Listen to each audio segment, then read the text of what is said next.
जय श्री कृष्ण। श्रीमद् भगवद गीता अध्याय 2 श्लोक संख्या 38।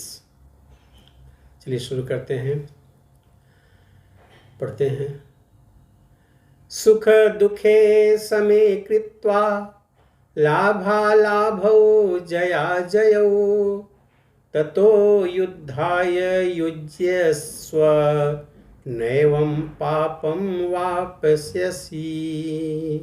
सुख दुख, सुख दुखे, सुख दुख समे कृत्वा, समभाव से, लाभालाभौ जया जयो, विजय या पराजय का विचार किए हुए, हानि या लाभ, लाभालाभौ, लाभा अलाभौ का विचार किए बिना, ततो युद्धाय युज्यस्य नैवं पापम वाप्स्यसि। तुम हे अर्जुन, भगवान कह रहे हैं कि हे अर्जुन, सुख दुख में संभाव रह के, कृत्वा करके, लाभालाभो जया जयो, हानि और लाभ दोनों में, जय और पराजय दोनों में संभाव रहते हुए, तत्पश्चात तत्पश्चात युद्धाय, युद्ध करने के लिए, युजस्व लगो, युजस्व लगो, लगो मतलब कि लड़ो। नैवं, न एवं, न कभी नहीं, न मतलब कभी नहीं, एवं इस तरह, पापम अवाप्यस्यसि, तुम पाप के भागी नहीं बनोगे। दुख और सुख में समता रखो, लाभ और हानि में समता रखो, जय और पराजय में समता रखो, और इस तरह से उसके बाद तुम जब युद्ध करते हो, युद्ध में लगो, और जब इस तरह से जो युद्ध करते हो तो तुम्हें किसी भी तरह का पाप नहीं लगता है। तुम सुख और दुख का विचार मत करो, हानि लाभ का विचार मत करो, जय विजय का विचार मत करो। क्यों? जय पराजय का विचार मत करो। क्यों नहीं करना? करना है, लेकिन उसमें सम अवस्था रखनी है। सुख का कोई घमंड नहीं तो दुख का भी कोई दुख नहीं।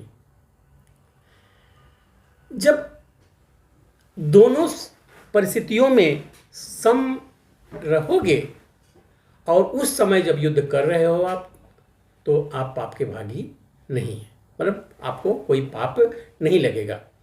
तुम सुख या दुख, हानि या लाभ, विजय या पराजय का विचार किए बिना युद्ध के लिए युद्ध करो। जीतने के लिए नहीं, मान सम्मान के लिए नहीं, सुख दुख के लिए नहीं, तुम सिर्फ तुम्हें अपने धर्म के लिए युद्ध करना है, तो युद्ध के लिए युद्ध कर रहे हो। ऐसा करने पर तुम्हें कोई पाप नहीं लगेगा। ये क्लियर कट भगवान ने बता दिया।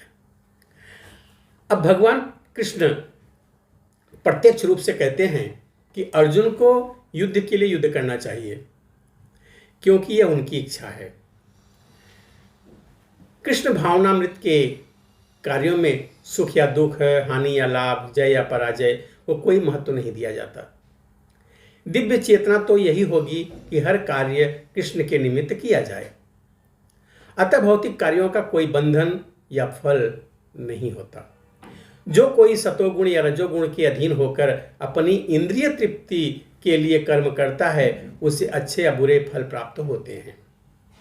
किंतु जो कृष्ण भावनामृत के कार्यों में अपने आप को समर्पित कर देता है, वह सामान्य कर्म करने वाले के समान किसी का कृतज्ञ ऋणी नहीं होता। इसलिए आगे कहा है कि जिसने अन्य समस्त कार्यों को त्याग करके मुकुंद श्री कृष्ण की शरण ग्रहण कर ली है, वह ना तो किसी का ऋणी है और ना किसी का कृतज्ञ, चाहे वह देवता, साधु, सामान्य जन अथवा परिजन, मानव जाति या उसके पितर ही क्यों ना हो। इस श्लोक में कृष्ण ने अर्जुन को अप्रत्यक्ष रूप से इसी का संकेत दिया है। इसकी व्याख्या अगले 4 श्लोकों में, अगले श्लोकों में भी और भी स्पष्टता से हो जाएगी। वो हम देखेंगे। लेकिन यहाँ पे भगवान के कहने का यही मतलब है। एक तो ऐसे अर्जुन समर्पित हैं कृष्ण को, तब एक कृष्ण की